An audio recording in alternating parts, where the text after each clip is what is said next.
year or so has not been here. Now, can you hear me? Yes. Yes. Thank you. This is a great day. We have not only got all sorts of guests, but we got important guests.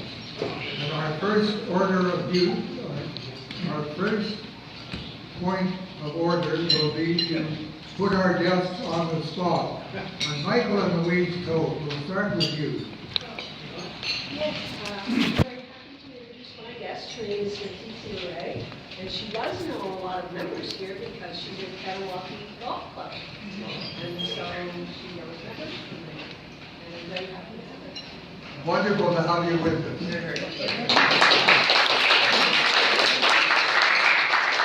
Now, Joyce, I think you have got rather an important guest too. Very important. So I'd like to introduce Richard Conrad. He's been here before, and he's a very good friend of ours. And although his parents curled, he still has not decided to do that. Never too late to start. I'm the after curling bunny type. Richard, it's great to have you here.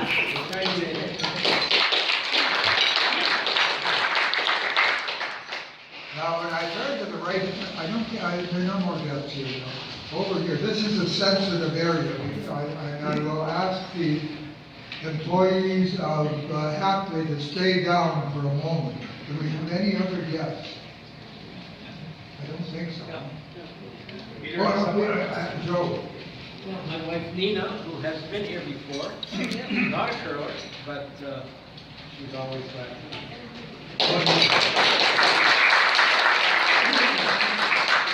Nina, you are so welcome. And another, yes. My guest is John O'Connor. John has been here many times. He enjoys these lunches, and I thought he would particularly Adam enjoy listening to you talk.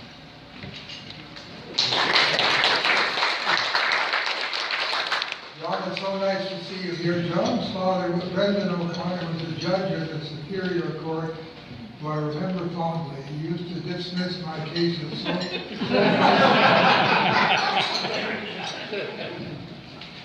Okay, Adam, you've got some guests. Are you hooked up? Yep. Okay. Is it working? Yeah, you can hear? Okay. So I have with me today a good portion of our office, and I'm so proud of them, and I can't miss this opportunity to talk a little bit about them, so I'm going to embarrass them all as I introduce them. So first we have Tom Cott. Tom, how would you stand up? Tom is, what's interesting about our office is, I love them all so much. I've known most of them for years, even before they started working with us. So Tom is such a trusted colleague, and I actually got to know him because he was my student at McGill. So I've known him for years, and he's an absolutely terrific person, and he's the father of about a 1-month-old son. Okay. So that's Tom. Next, beside Tom is Alexandra Dion-Chavet. Alexandra is another very valued and esteemed colleague who has one of the best work ethics you could ever imagine, and she's also a fantastic person with a wonderful personality. Next is Fern Lafayette. Fern is just a brilliant colleague. I don't know. It's hard to find adjectives to describe everybody because they're all so great. He's wise well beyond his years. He's an absolute superstar in politics and in academia. He went to Columbia. He's absolutely wonderful. Fern. The next is Alexander Bedrosian, who's one of my business partners. I've known Alex also since he was an undergraduate student at McGill, and went on to do his master's at HFC, and he started really as a part-time worker 4 years ago in our company, and now he's a partner. It just shows you how quickly he went up. And lastly, but definitely not least, Carl Betty. Carl is also my business partner. He is one of the most intelligent and politically wise people I've ever known. And I'm just so proud of him because not only was he Stephen Harper's press secretary for 6 years, Wow. he also was just on the transition team in François Legault's team when the Liberals handed over government to the CAC. He was one of 3 people who was asked to be part of that team. So I couldn't be more proud of him and happy to have him as my business partner. So those are my colleagues that are here today. I hope they're welcome.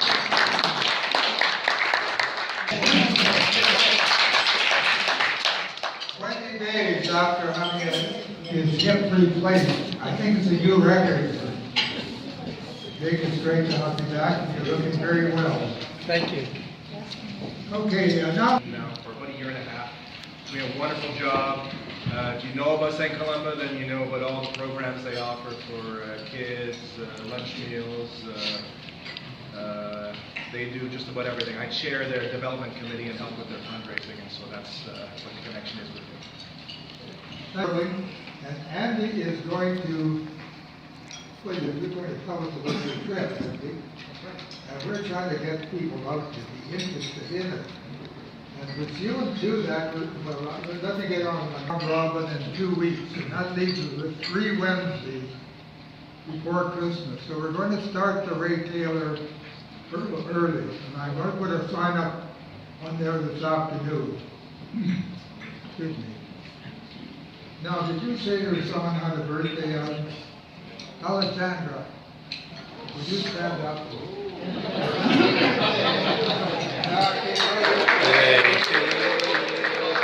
Happy birthday to you. Happy birthday, Alexandra. Happy birthday to you.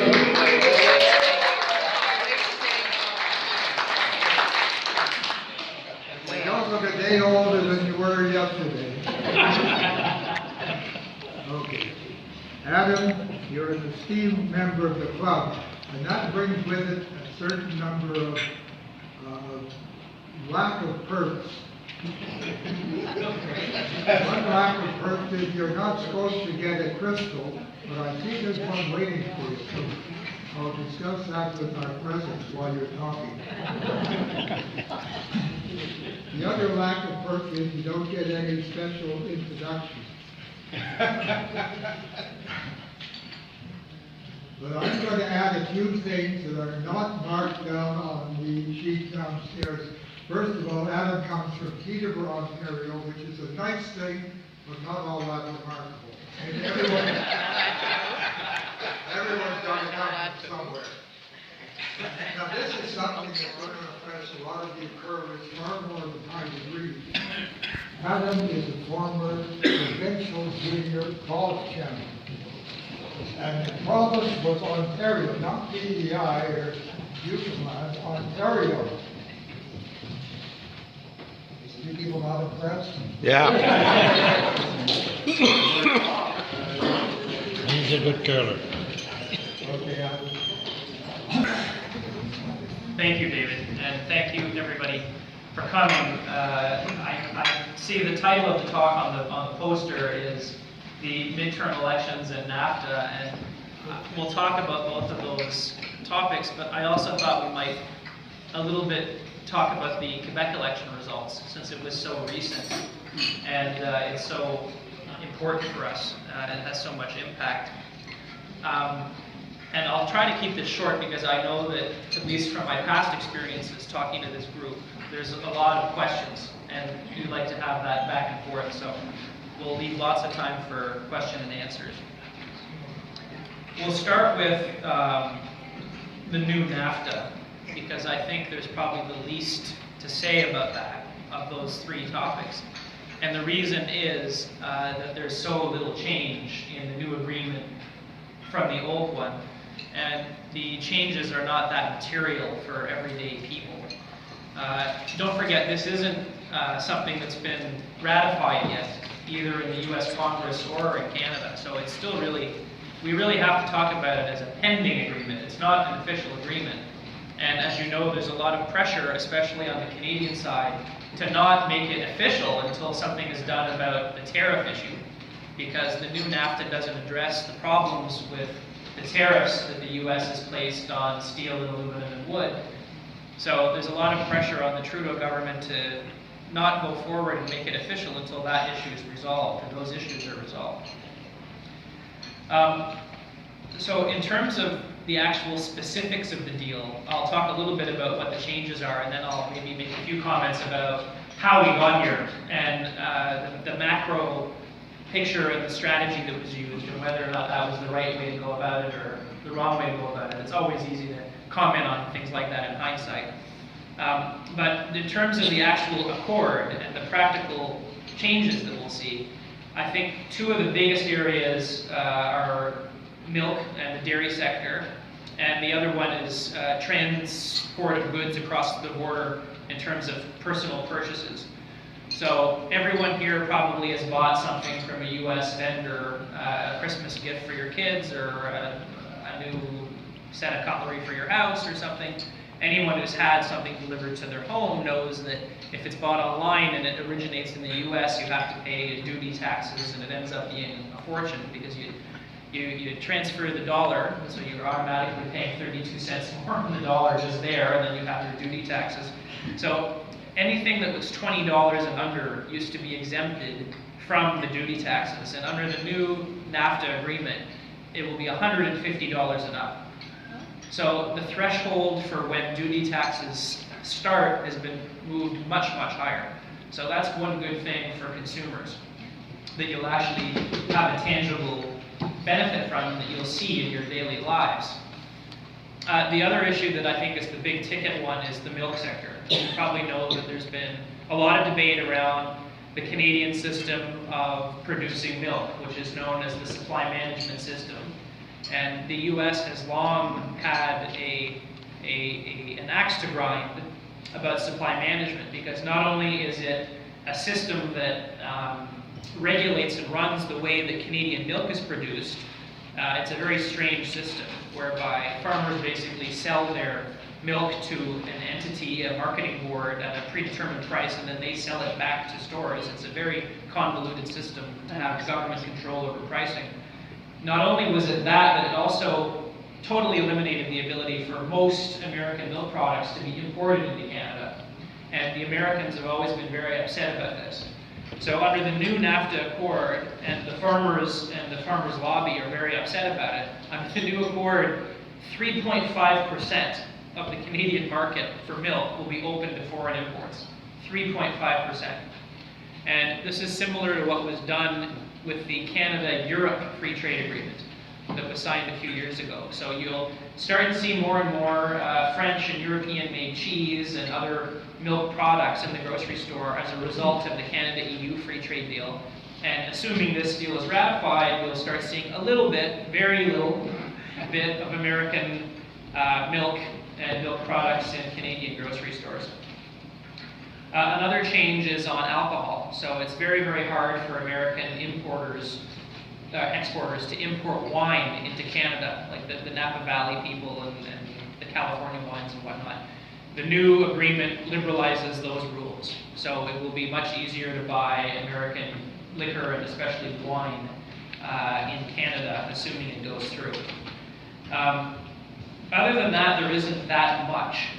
Prescription drugs is another issue.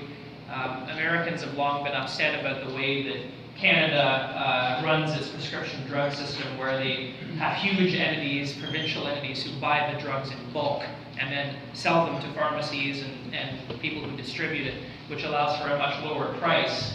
And now more American drugs are going to be allowed to be imported, so it might actually have a negative impact at the end of the day for Canadians. It might force the price of drugs to go up a little bit, actually. But the whole system of prescription drugs and the purchase of them is being changed under this agreement. So tangibly, there's not that much, and there was certainly none of the apocalyptic scenarios that some people had worried about. Some people worried that, you know, it would be the end of the Canadian auto sector, and cars are barely even out because there's so many close races and so many recounts. I can't remember another time when it was like this, except the 2000 presidential election, when it was George W. Bush against Al Gore, and it went on for months in the courts and whatnot.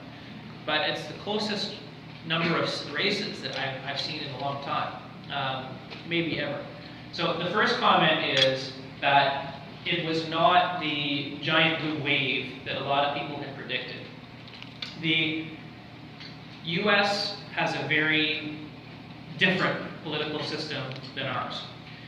You have two bodies of elected people. Canada has two bodies also. We have the Senate and the House of Commons, but the Senate is appointed by the Prime Minister in Canada. Everyone is appointed to the Senate. And the House of Commons is the elected body. In the US, you have two bodies also, but both are elected. And what's really interesting about them is that the House of Representatives, which is like our House of Commons, has 435 representatives in it, and they have to face election every 2 years. So it's a bit strange in that they get elected, and they're already campaigning the day after for 2 years from there. It's a constant, non-stop election campaign. Every 2 years, every congressperson goes up for re-election. The Senate is a totally different beast. It's got 100 people in it. There's 2 senators from every state, and they have a 6-year term. So there's a lot more continuity and stability in the Senate. There's 100 senators that serve for 6 years each, and each one of them is up every 6 years, and it's on a rotation. So every 2 years, 1/3 is up for re-election. It's structured in a way where 33 senators are up for a re-election every 2 years. So it's constantly rotating, but there's a lot of stability in it as well. The party that holds the White House, so right now it's the Republican Party. Donald Trump is the Republican. The party in the White House tends to get shellacked at the first midterm election after the presidency. So Bill Clinton, he was elected in 92, in 94, crushing losses. George W. Bush, he was elected in 2000, in 2002, major losses. It always goes that way. So they tend to lose about 20, 25 seats at the midterm election. The Republicans in this election lost 30. So basically, in the average, it was not the crushing defeat that a lot of people had predicted. And the Senate, there's still some races that are up in the air, but in the Senate, it looks like we basically have the status quo. The Republicans will keep control, but the Democrats have now taken control of the House of Representatives. There's still a few up in the air in the Senate. The Mississippi election still hasn't been decided. And the Florida race, which looked like it was Republican on election night, is in a recount now, and the Democrat is gaining, so the Democrat may actually win in Florida. But right now, it's status quo with the Republicans having 51 seats out of 100. So the most likely scenario is 51-49, which is what it was before the election. And what I'll say about this is, and why it came out this way, and I've been saying this for a long time, really since the Trump phenomenon began. I remember speaking here last year about Trump, is there is a certain constituency of people out there who support his policies and support him, but will not admit to it publicly, either to their family or their neighbors or to a pollster. They just keep it to themselves. So the support for the Republican Party and Trump is higher than what the polls show. And I would actually go as far as to say that that phenomenon is consistent across the West. I think we saw it even in Quebec with the election on October 1st. The CAQ, which won a landslide government, was polling at 33%, 32% in all the polls leading up to the election. But on election day, they got 38%, about 5% higher than the polls were showing. Because there are certain people that don't want to admit publicly that they support these types of populist, whatever you want to call them, center-right policies. So I think Trump's support is a bit more deep and a bit more widespread than people want to believe. And if you look at a map of how America looks right now, and you put the red and the blue on the map, and you put the red where the Republicans are elected, and the blue where the Democrats are elected, the entire country in the middle is red. The only part of America that is blue, Democrat, is like a U shape around the border.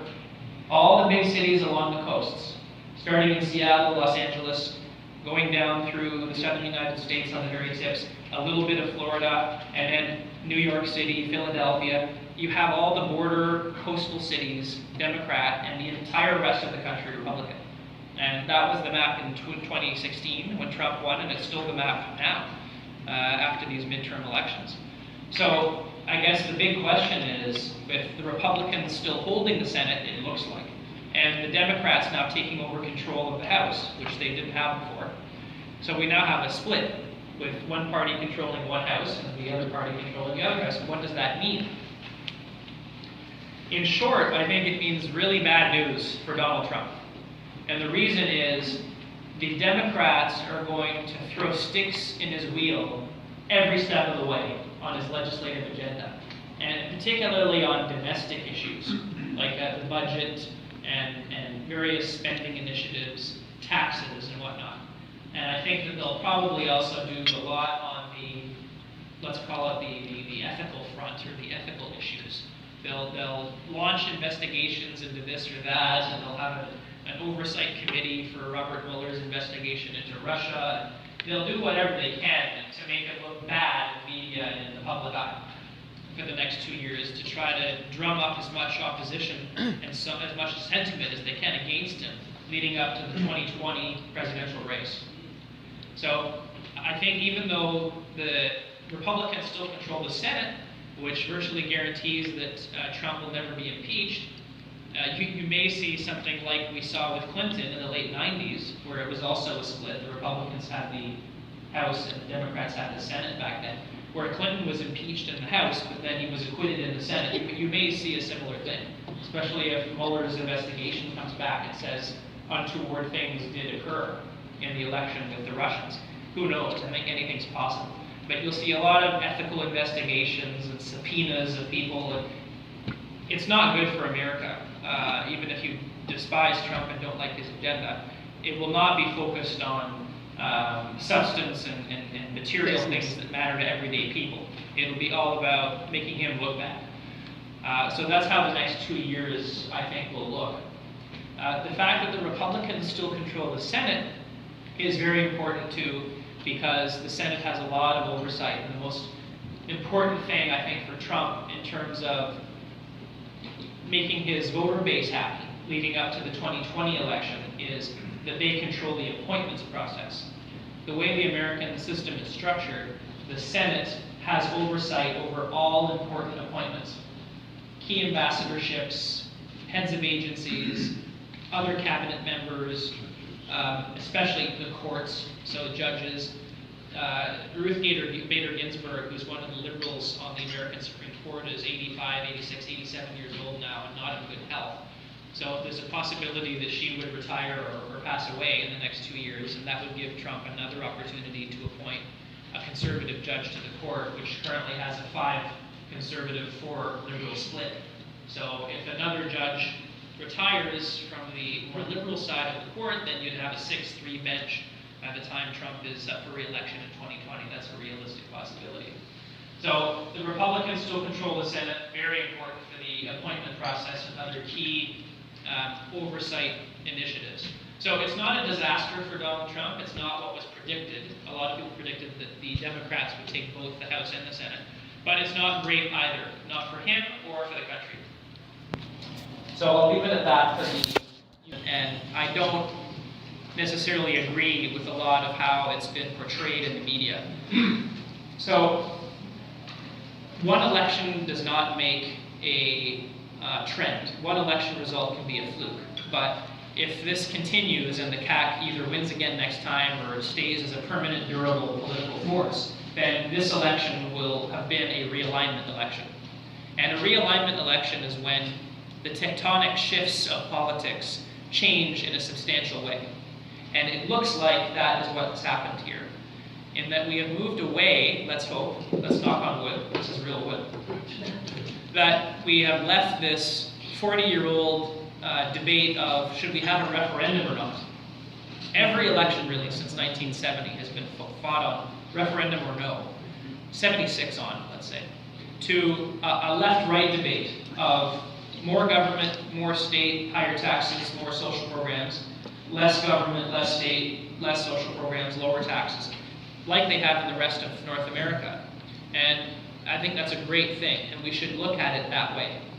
The other thing that I don't like about the way that some people are portraying what happened on October 1st is that we should see it as Montreal versus the rest of Quebec. A lot of elections are seen through that lens. And there is some of that here, but not to the same extent as a lot of people are saying. And it was actually Chantal Hébert, who's a very good journalist, and I'm sure many of you know her and watch her on TV or read her columns, who said, no, it should be seen more as, for the first time in probably since the Bourassa years, the Francophone majority in Quebec elected a non-separatist government.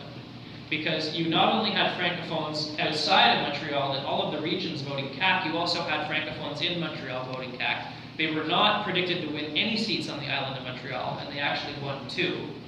And even some of the elected CAQ MNAs from the suburbs live in Montreal and are well known in the downtown Montreal business community, and I think that's very, very positive. So I don't think we should look at this as, in any way, a rise of separatism, or it's a Trojan horse and Legault has a hidden agenda on those issues. I don't think we should look at it like that at all. And I think we should look at it as a positive that after 13 out of the last 15 years of being in power, the Liberals really needed a break. And it's impossible to have one-party rule forever in a system like ours. So if they are to take a break, let's have the break being with another party that isn't going to waste all of its time and energy and resources driving towards trying to have another referendum. So we should look at this as a very positive thing.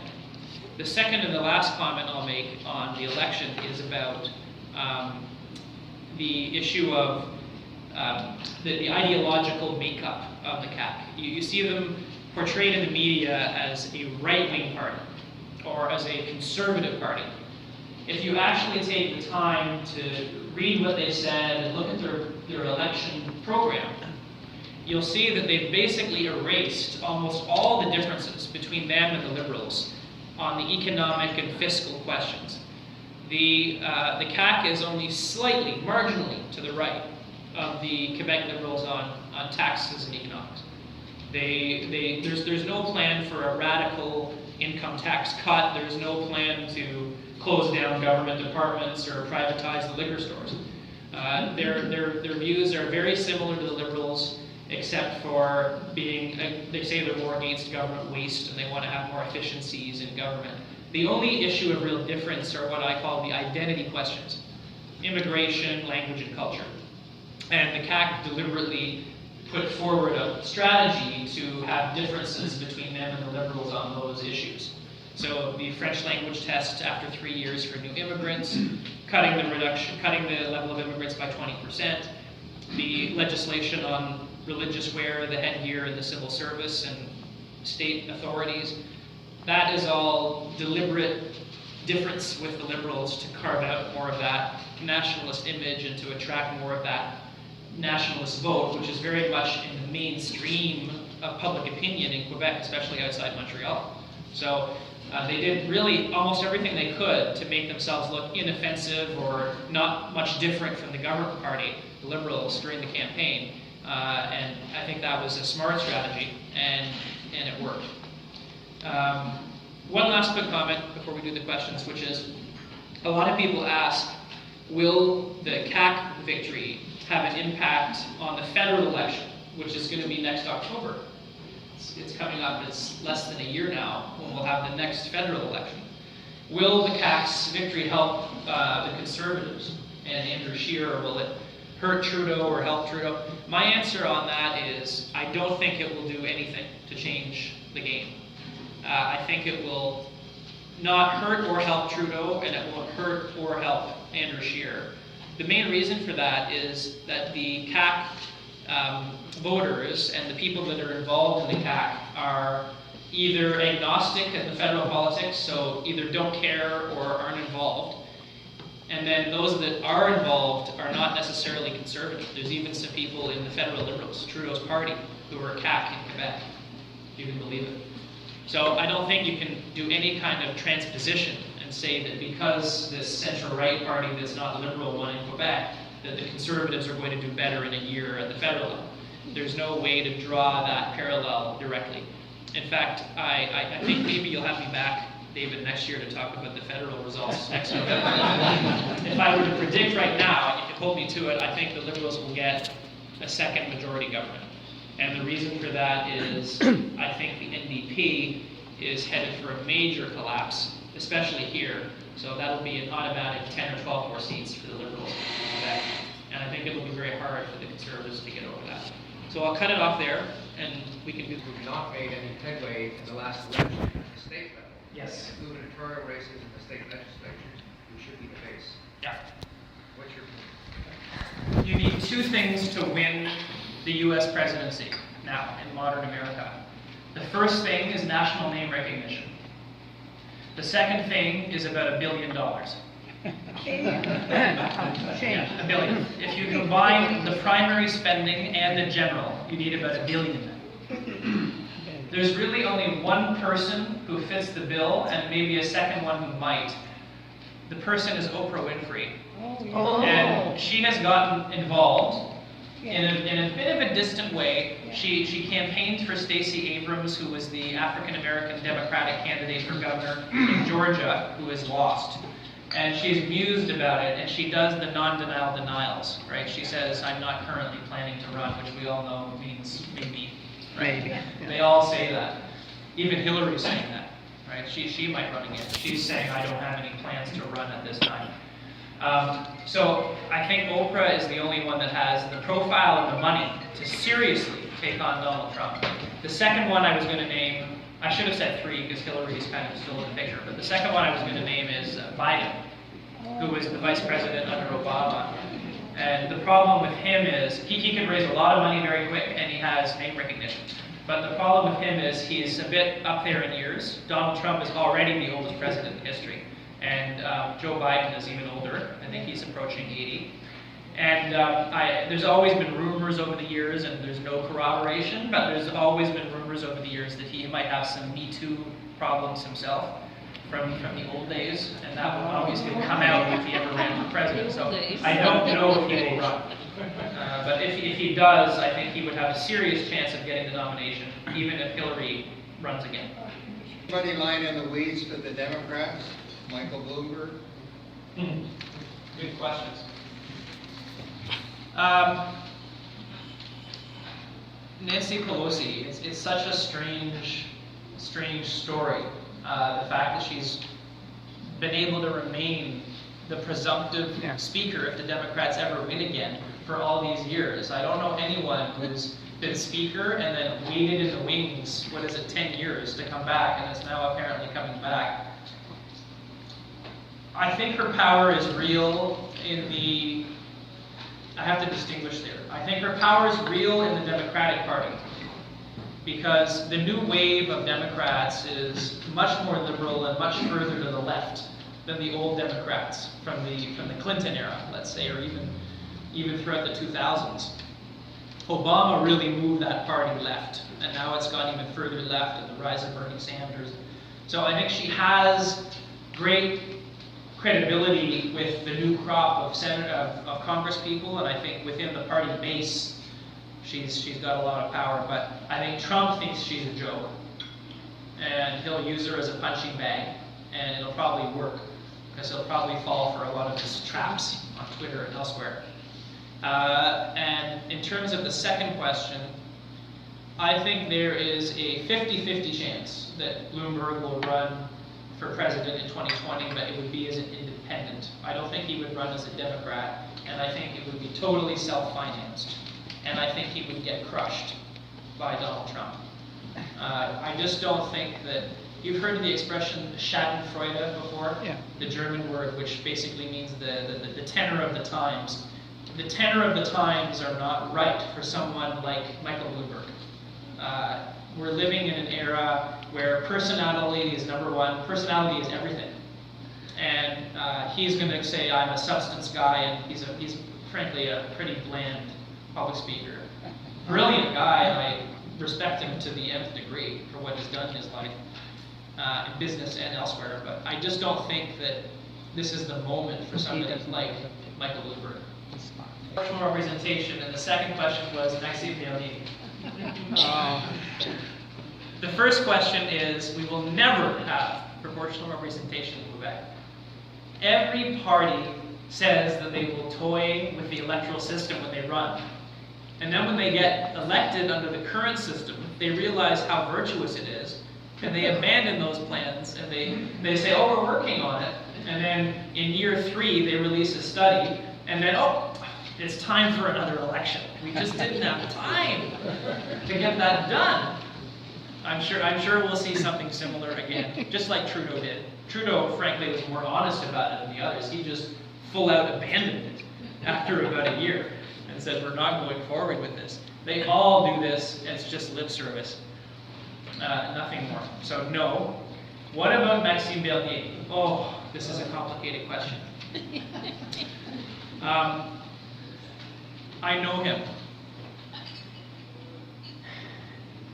I think he's made a very big mistake. I think that if he had just hung on and kept his mouth shut, or if he had retired from politics and gone into the private sector, he would have been the anointed new leader if Trudeau wins another majority next year, and I think he will. So I think he's missed his opportunity. The fact that he's missed his opportunity is actually going to contribute to creating the conditions where he could have become leader of the Conservative Party, because I think his new party will probably take anywhere between 2 and 4% across Canada, and that'll be enough for the Conservatives to lose a certain number of seats, thus ensuring another Liberal government. So I'm really sad about it. I agree with Max on almost all the issues, not all, but a lot of issues. But it's one party. You don't go and start another party.